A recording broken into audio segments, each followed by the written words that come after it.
اللہ نے آپ کو زندگی بھی حسین دی، وجود بھی حسین دیا۔ آپ تشریف لے جا رہے ہیں، ہجرت کا سفر، مکہ سے نکلے،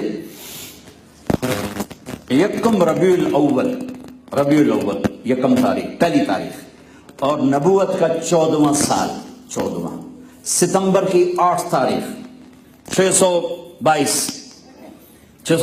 عیسوی، ساری تاریخیں آپ کو بتا دیں۔ راستے میں ایک جگہ آتی ہے، وہاں بھوک لگی، رابغ، ایک بڑھیا عورت بیٹھی تھی، اس کا خیمہ، ماں جی کچھ کھانے کو ملے گا؟ کہ بیٹا کچھ نہیں۔ ایک بالکل کمزور بکری، کہا میں اس سے دودھ نکال لوں؟ پترا دودھ نرا ہڈی ماس ہے کوئی نہ، دودھ کی تھکڑ نہیں۔ کہا آپ مجھے اجازت دے، میں ٹرائی کرتا ہوں۔ ہاں۔ اسی کا خبر یہ کون ہے؟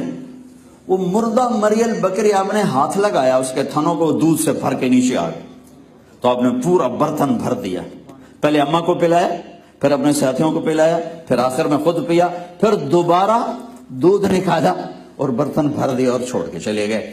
بکری کی عمر ہوتی ہے 7 سال، 7 سال تک ذبح نہ کریں خود مر جاتی ہے۔ یہ بکری 22 سال زندہ رہی اللہ کے نبی کے ہاتھ لگانے کی برکت سے، 22 سال عمر پائی، ذبح نہیں ہوئی، مر گئی تھی، ذبح نہیں ہوئی، میرے نبی کے ہاتھ لگے تھے، اپنی موت مری، ذبح نہیں ہوئی۔ جب اس کا خامد واپس آیا شام بکری چرا کے، تو اس نے دیکھا برتن دودھ کا بھرا ہوا، کہ یہ دودھ کہاں سے؟ کہ اے بکری چوں، کہیں تیرا دماغ خراب ہے، اتو دودھ کی تھلمنا، وہ تو نریاں ہڈیاں۔ وہ کہنے کہ ایک آیا تھا بڑا کوئی نورانی چہرے والا، اس کے ہاتھوں میں کوئی تھا، جو بھی تھا، کہ مجھے بتا وہ کیسا تھا؟ تو اب وہ حلیہ بتانے لگی، رأیت رجلا ظاہر الوضاء ابلج الوجه لم تعبه ثجلة لم تزر به صعبة حسن الخلق وصيم قصيم في عينيه دعج في صوته سحن في لحيته كثافة في عنقه سطع أزج أقرا إن تكلم علاه البهاء وإن سكت علاه الوقار وهو أندر الثلاثة۔ کہنے لگی ان الفاظ کا ترجمہ کرنا کوئی ایڈا سوکھا کام کوئی نہیں، پتہ نہیں کیا اماں بتا گئی، سبحان اللہ، بڑے بڑے علامے آج تک تھک گئے ان کا ترجمہ کرتے رہے۔ کہنے لگی کیا بتاؤں، ایک نوجوان نے کہا مجھے یوں لگا جیسے 14ویں کا چاند کپڑے پہن کے زمین پہ اتر آیا۔ میں تمہیں اور کیا بتاؤں، مجھے لگا جیسے چاند ہی انسانی پیکر میں ڈھل کے آ گیا ہو۔ کیا حسن تھا، کیا جمال تھا، کیا خوبصورت سر تھا بڑا، کیسے خوبصورت نیم گھنگریالے کالے بال تھے، اور ماتھا چوڑا تھا، بھویں بڑی خوبصورت گول تھی، یہاں بال نہیں تھے، اور چہرہ ایسے چمکتا تھا جیسے 14ویں کا چاند چمکتا ہو، اور پیٹ نہیں بڑا ہوا تھا، اور سر کے بال نہیں اڑے ہوئے تھے۔ پیٹ بڑھ جائے یا سر کے بال اڑ جائیں تو حسن میں فرق پڑ جاتا ہے۔ چلو سر کے بال تو ساڑھے واسدہ کم نہیں، پیٹ تو ساڑھے واسدہ کم، اتنا تو نہ کھاؤ کہ پیٹ سجے پاسے تسی کھبے پاسے، اتنا تو نہ کھایا کرو کہ بھی آپ ادھر جا رہا ہے پیٹ ادھر جا رہا ہے، اے تو کوئی کھاون نہیں ہے نا، یہ تو حیوانیت ہے۔ ایک موٹے سا، اب معاف کری میں تیرا پیٹ میں سب کو کہہ رہا ہوں، میں تو ویکھیا کوئی، میں تو ہن ویکھیا تین۔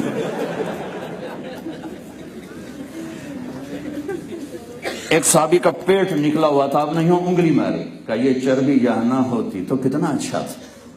ہم بھوک مٹانے کے لیے کھاتے ہیں، ہم جانور کی طرح نہیں کھاتے۔ خیر میرا چیپٹر دوسرا ہو جائے گا۔ ہاں، لم تعبه ثجلة لم تزر به صعبة، پیٹ نہیں نکلا تھا کہ بدصورت ہو، بال نہیں اڑے تھے کہ وقار میں فرق ہو، حسن الخلق، سر سے پاؤں تک حسن ہی حسن تھا، وسیم قسیم، یہ 2 خوبصورت لفظ میں نے زندگی میں کسی اور جگہ نہیں دیکھے استعمال ہوتے، اور یہی ہونے تھے اور کہیں ہو بھی نہیں سکتے۔ وسیم کہتے ہیں اس کو جس کو جتنا دیکھو اتنا دیکھنے کا شوق بڑھ جائے اور آنکھ نہ بھرے، پوری دنیا کی حسین ترین شکل ہو، ایک دن، ایک ہفتہ، ایک مہینہ، ایک سال، ختم، رغبت ختم۔ لیکن میرے نبی کو اللہ نے کیسا بنایا تھا، ہمارے نبی اللہ نے کیسے بنائے تھے کہ ماں جی کہہ رہی ہیں کہ میں جتنا دیکھتی میرا شوق اور بڑھتا، پھر دیکھتی شوق اور بڑھتا، آنکھ بھر نہیں رہی تھی دیکھنے سے۔ اور قسیم، قسیم کون ہے؟ قسیم اسے کہتے ہیں جو سر سے لے کر پاؤں تک ہر چیز الگ الگ خوبصورت، ہر چیز خوبصورت۔ اب یار اس کی آنکھیں بڑی خوبصورت ہیں، اس لفظ میں یہ اشارہ ہے کہ باقی چہرہ ایسا نہیں، آنکھیں بڑی خوبصورت ہیں۔ اور قسیم اسے کہتے ہیں جو سر کے بالوں سے لے کر پاؤں کے ناخن تک ہر شے جس کی حسین ہو اسے کہتے ہیں قسیم۔ وسیم تھے، قسیم تھے، آنکھیں۔ سات الفاظ ہیں میرے نبی کی آنکھوں کے، ادعج، اشکل، اکحل، اہدب، احور، انجل، ابرج، سات۔ ان سات کا ایک ترجمہ ہے کہ اللہ نے پوری دنیا میں ایسی آنکھ بنائی نہیں کسی جس سے اپنے نبی کی آنکھ بنائی۔ آپ کی آنکھوں میں آنکھیں ڈال کے کوئی دیکھ نہیں سکتا، ایسا نور اور ایسی طاقت تھی کہ کوئی سیدھا آپ کو نہیں دیکھ سکتا تھا، ایسے صحابہ آپ کو دیکھتے تھے ایسے کر کے۔ اور آپ کی عادت تھی آپ شرم سے یوں دیکھتے تھے، آنکھ اٹھا کے نہیں دیکھ، آپ مردوں میں بھی ایسے نہیں دیکھتے تھے۔ کتنے ٹر گئی غیرت، آپ مردوں کو بھی ایسے نہیں دیکھتے، ایسے دیکھتے تھے، جل نظرہ الملاحظہ، ایسے دیکھتے۔ کبھی کبھی آپ ایسے دیکھتے تھے نا تو پھر کسی میں طاقت نہیں ہوتی تھی کہ آپ کے چہرے پر نظر ڈال سکے، پھر سارے ایسے ہو جاتے تھے، سب نہیں، صرف دو آدمی آپ کو دیکھ سکتے تھے، ایک ابو بکر اور ایک عمر، بس باقی آپ کو نہیں دیکھ سکتا۔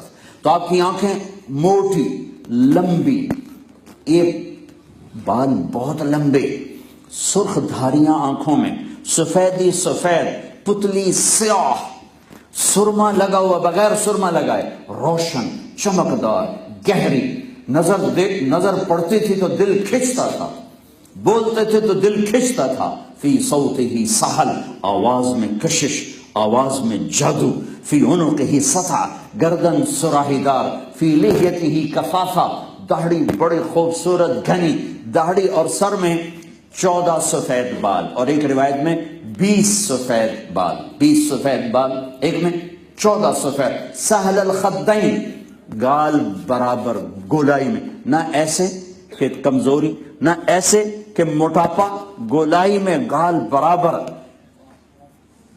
اقنى العرنین، ناک کیسا تھا؟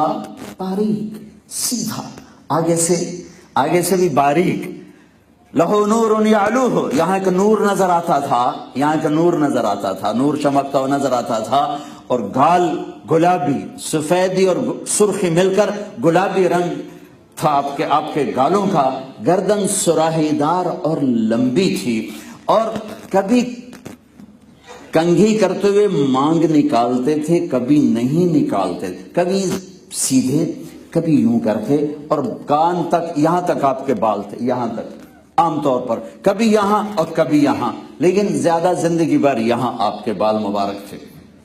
تیل لگانا، کنگھی کرنا، سرما لگانا زندگی بھر آپ کا طریقہ رہا، آپ کی سنت رہی۔ آپ نے فرمایا ایک حدیث بیچ میں، تزینوا لنسائکم، اپنی بیویوں کے لیے زیب و زینت اختیار کرو ورنہ وہ دوسرے مردوں کی طرف مائل ہو جائیں گی، اپنی بیویوں کے لیے زیب و زینت اختیار کرو۔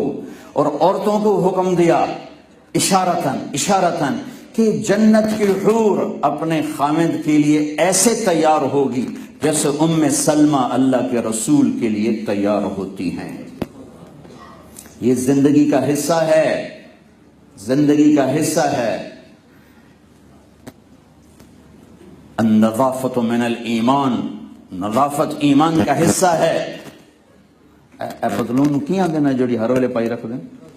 نہیں جین اے توڑیاں جینا جوڑیاں نہ پتہ لگتا بندہ ٹوریا جاندہ، نہ پتہ لگتا کون ٹوریا جاندہ۔ میرے نبی نے کہا تزینوا لنسائکم، اپنی عورتوں کے لیے زیب و زینت، اچھا لباس پہنو، اچھا لباس پہنو۔ عورتوں کو کہا اپنے خامدوں کے لیے زیب و زینت اختیار کرو کہ گناہ کی طرف نظر نہ اٹھ جائے، گناہ کی طرف قدم نہ اٹھ جائے۔ اسلام ایک پاکیزہ زندگی دیتا ہے، پاکیزہ معاشرہ دیتا ہے۔ میرے نبی نے رنگ لگا لباس پہنا، میلا کبھی نہیں پہنا، میلا کبھی نہیں پہنا۔ اور آپ کو ویسے ہی محل نہیں آتا تھا، آپ کے تو پسینے سے خوشبو آتی تھی۔ آپ سوئے ہوئے تھے، آنکھ کھلی تو سلیم یہاں ایک کپ رکھ کے بیٹھی ہوں، تو آپ نے کہا یہ کیا کر رہی ہوں؟ کہا جی آپ کا پسینہ اکٹھا کر رہی ہوں، اس میں مشک سے زیادہ خوشبو ہوتی ہے۔ عریض الصدر، چھاتی چوڑی تھی، طویل الزندین، بازو لمبے تھے، سائل الاطراف، انگلیاں سیدھی تھی۔ اب دیکھو یہ میری انگلی تھوڑی سی ٹیڑھی، ہمارے نبی انگلیاں سیدھی، رحب الراحہ، ہتھیلی کشادہ، شطن الکفین والقدمین، ادھر رگیں نظر نہیں آتی، وینز نظر نہیں آتی تھی، وینز کے نظر آنے سے خوبصورتی کم پڑ جاتی ہے، پاؤں اور ہاتھوں پر وینز نظر نہیں آتی تھی۔ مسیح القدمین، پاؤں اتنے نرم و نازک تھے کہ پانی اوپر سے یوں گزر جاتا تھا جیسے تیل لگا، کریم لگی ہو تو پانی گزر جاتا ہے، ایسے آپ کے پاؤں سے پانی یوں گزر جاتا تھا۔ ثبت القاصب، سیدھا جسم تھا، سیدھا، ایسے نہیں تھے، ایسے نہیں تھے، یوں نہیں تھے، یوں نہیں تھے، ایسے سیدھا قد تھا۔ سوا البطن و صدر، سینہ اور پیٹ برابر تھا، جسم پر بال زیادہ نہیں تھے۔ اشارت ذراعین، یہاں تھوڑے تھوڑے بال تھے، یہاں تھوڑے تھوڑے بال تھے۔ دقیق المسربہ، یہاں ایک بالوں کا تار چل کے اور ناف تک آتا تھا۔ انور المتجرد، جب آپ کرتا اتارتے تھے تو لگتا تھا چاند چمک رہا ہے، پورا جسم سورج کی طرح چمکتا تھا۔ جابر بن سمرہ فرماتے ہیں کہ اللہ کے نبی مسجد کے سین میں تھے اور 14ویں کا چاند سر پر تھا، اور آپ نے ایک سرخ چادر لی ہوئی تھی، دھاری دار، ایک دھاگا کالا ایک دھاگا سرخ۔ تو کہ میں کبھی چاند کو دیکھتا، کبھی آپ کو دیکھتا تو آپ چاند سے زیادہ حسین نظر آ رہے تھے۔ اللہ نے ایسے خوبصورت ہستی بنائی، جتنے آپ خوبصورت تھے اتنی ہی خوبصورت زندگی لے کر آئے، اتنی ہی اعلیٰ زندگی لے کر آئے۔ زندگی بھر کسی کو انگلی کا اشارہ کر کے نہیں بلایا، جب بلایا پورے ہاتھ کا اشارہ کیا۔ ہمارا اردو کا محاورہ ہے انگلی مت اٹھاؤ، انگلی مت اٹھاؤ، تو آپ یوں کبھی نہیں کرتے تھے۔ مجلس میں بیٹھ کر کبھی پاؤں نہیں پھیلایا، چاہے 8 گھنٹے کی مجلس ہے، آپ نے کبھی پاؤں ایسے نہیں کیا، ہمیشہ چوکڑی مار کے بیٹھے، بیٹھنے والوں کو عزت تھی۔ مجلس میں بیٹھے ہوئے سب کو برابر توجہ دی، اور میں قربان جاؤں میں اپنے نبی کے اخلاق پر، جب آپ کو ادھر سے کوئی پوچھتا یا رسول اللہ، تو آپ یوں نہیں کرتے تھے جی فرمائیے، ادھر سے یا رسول اللہ جی فرمائیے۔ میں اتنا ہی کر سکتا، مجھے بٹ صاحب کہیں جی مولوی صاحب تو میں ہاں جی فرمائیں، لیکن میرے نبی کیا کرتے تھے، ادھر سے کسی نے کہا یا رسول اللہ، اب کھڑے ہونے میں تو موومنٹ آسان ہے، اب بیٹھے ہوئے یا رسول اللہ، تو آپ پورا یوں مڑتے پھر کہتے جی فرمائیے۔ ادھر سے کسی نے کہا یا رسول اللہ، تو آپ پورا اس کی طرف ایسے مڑتے پھر کہتے جی فرمائیے۔ ادھر سے کسی نے کہا یا رسول اللہ، تو آپ پورا اس کو سینہ دیتے پھر کہتے جی فرمائیے۔ اذا التفت جمیعا، جب آپ حیران ہوتے تھے تو یوں ہتھیلی کو یوں حرکت کرتے تھے، یہ آپ کے حیران ہونے کی نشانی۔ میں قربان جاؤں صحابہ کے عشق پر کہ اپنے نبی کی ہر ادا ہم تک پہنچائے تھے، حالانکہ اس کا ہمیں نہ بھی پتہ ہو تو کیا فرق ہے۔ جب آپ حیران ہوتے تھے تو یوں کرتے تھے، جب آپ پریشان ہوتے تھے تو داڑھی کو سیدھے ہاتھ سے پکڑ کے بیٹھتے تھے، یہ حیرانی کی نشانی اور یہ پریشانی کی نشانی۔ اور جب آپ خوش ہوتے تھے تو لبوں پہ مسکراہٹ اور یہاں سے نور نکلتا دکھائی دیتا تھا۔ جب آپ ناراض ہوتے تھے تو یہاں ایک وین تھی، یہاں اس جگہ، یہاں بال نہیں تھی، ایک وین تھی۔ جب آپ ناراض ہوتے تھے تو وین ایسے ایسے ایسے ایسے پھڑکتی تھی، جس سے صحابہ کو پتہ چلتا تھا کہ کچھ ناراض ہیں کسی۔ جب کسی پر ناراض ہوتے تھے تو کیا اظہار تھا، تو ایسا تو ویسا۔ سبحان اللہ۔ آپ ابو ہریرہ پہ ناراض ہیں، مثال دے رہا ہوں، وہ ادھر سے مسجد میں انٹر ہوئے، آپ نے ان کو دیکھا تو ان کو دیکھ کر آپ منہ یوں کر لیتے تھے، بس یہ میرے نبی کی ناراضگی تھی۔ اب ابو ذر پہ ناراض ہیں، وہ ادھر سے انٹر ہوئے، آپ ان کو یوں دیکھا تو دیکھ کر بس یوں کر لیتے تھے، میرے نبی بس اتنا ناراض ہوتے تھے، اور کبھی اپنی وجہ سے ناراض نہیں ہوئے۔ کبھی اپنی وجہ سے ناراض نہیں ہوئے، اس کی کسی مصلحت کی وجہ سے، کسی فائدے کی وجہ سے، اپنی وجہ سے نہ کسی سے بدلہ لیا، نہ کسی سے قطع تعلق کیا، نہ کسی کو تھپڑ مارا، نہ کسی کو سوٹی ماری، نہ کسی کو چھڑی ماری۔ ساری زندگی میں ایک دفعہ جنگ حنین، جس میں پہلے شکست ہو گئی، صحابہ دوڑے، شکست ہو گئی، بعد میں فتح ہوئی۔ ایک صحابی دوڑتے دوڑتے ان کا پاؤں اللہ کے نبی کے پاؤں پر آ گیا، اور جوتا جنگ والا سخت، تو آپ کو تکلیف ہوئی، تو آپ کے ہاتھ میں سوٹی تھی چھوٹی سی، آپ نے اس کو یوں ماری، کہا او جاتا ہے، ارے میرے بھائی تو نے میرا پاؤں ہی مسل دیا۔ وہ بھاگ رہے تھے، ان کے کان میں آواز پڑ گئی، کہنے کہ بس میں نے کہا میں مارا گیا، اب میں نے اللہ کے نبی کو تکلیف پہنچائی، اب کوئی نہ کوئی آسمان سے میری ہلاکت کا فیصلہ آئے کہ ساری رات نہیں سو سکا۔ اچھا، یہ جو چھڑی ماری، انہوں نے لوہے کی جیکٹ پہنی ہوئی تھی، لوہے کی جیکٹ پر تو تلوار بھی اثر نہیں کرتی، تو چھوٹی نے کیا اثر کرنا تھا۔ لیکن فجر کی نماز کے بعد اعلان ہوا جس آدمی کا پاؤں نبی کے پاؤں پر پڑا تھا وہ حاضر ہو جائے۔ کہنے کہ میں نے کہا لے بس تیری تباہی کا آ ہی گیا فیصلہ، ساری رات اسی فکر میں تو تھا، آ گیا فیصلہ کا۔ میں ڈرتا ہوا کانپتا ہوا پہنچا، آپ نے مجھے دیکھا، مسکرائے اور فرمایا میرے دوست، میرے بھائی، کل میں نے آپ کو چھڑی ماری تھی، معافی مانگنے کے لیے آپ کو بلایا ہے کہ آپ مجھے معاف فرما دیں، صرف معاف، سبحان اللہ، آپ مجھے معاف فرما دیں، اور یہ 60 اونٹنیاں آپ کو تحفہ پیش کرتا ہوں اس چھڑی کے بدلے جو میں نے آپ کو تکلیف پہنچائی۔ 60 اونٹنیاں گفٹ کی اور ساتھ معافی مانگی۔ یہ میرے نبی کے اخلاق تھے، یہ میرے نبی کی خوبصورت زندگی تھی۔ اس نے مجھے شادی پہ نہیں بلایا، ساری زندگی کا بائیکاٹ۔ بہن سے رشتہ مانگا، اس نے رشتہ نہیں دیا، ساری زندگی کا بائیکاٹ۔ میں بیمار تھا، مجھے وہ پوچھنے نہیں آیا، ساری زندگی کا بائیکاٹ۔ یہ ہماری لڑائیاں ہیں، یہ میرے نبی کے اخلاق ہیں کہ ایک بدو نے تلوار اٹھائی، آپ سوئے ہوئے تھے، رات کے یہاں ہماری پسلی میں، آپ اٹھ کے بیٹھے،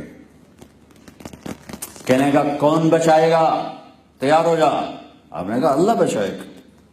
یہ کہنا تھا تلوار گر گئی، تو آپ نے تلوار اٹھا لی، یوں سیدھی کی، اب تجھے کون بچائے گا؟ کہنے کا میں نے تو ہی بچانا، کن خیر آخرین، مجھے تو ہی بچائے گا۔ آپ نے کہا کلمہ پڑھتے ہو؟ کہنے کا نہیں پڑھتا۔ کہ جاؤ معاف کیا، حالانکہ کہ چلو میں دستر لاؤ، کلمہ نہیں، مجھے قتل کرنا ہے، ایسے قتل کرو، جاؤ معاف کیا، جاؤ معاف کیا۔